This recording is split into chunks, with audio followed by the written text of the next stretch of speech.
Wenders' Wings of Desire, Shindo's Onibaba, and Her Carvey's Carnival of Souls. These are films that YouTube user frenchbullfrog requested that I review. 3 of his personal favorite films. Or hers. Not aware of the sex of the user. But they said that these were all very arty films and, well, much like blockbusters, those can be a very, very mixed bag. But the good news is I'd never even heard of these films. I'm broadening my horizons, so thank you. Wings of Desire. Out of all the films that I reviewed on my channel, this is probably bar none the toughest. Wings of Desire is a very, very strange movie. It's very peculiar.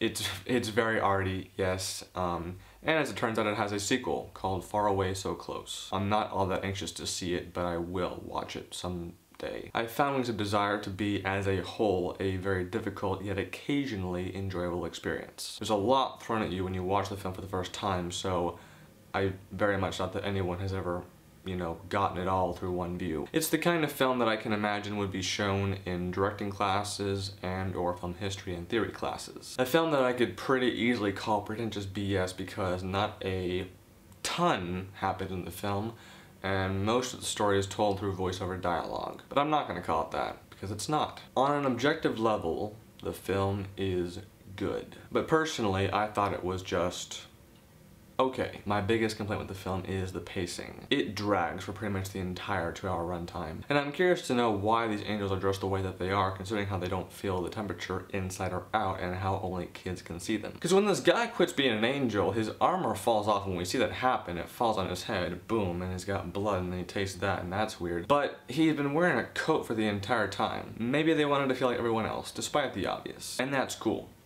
But just saying. Peter Falk, who has a decent role as a film actor shooting a movie about Berlin's Nazi past, provides a potential glimpse into post-angel life and shows how even that can get tiring. At times, the film does get pretty damn dull, and if you fall asleep, I'm honestly not gonna blame you. And not much happens besides the angels listening in on the conversations of the people of Berlin and reminiscing about the past. But it is worth watching.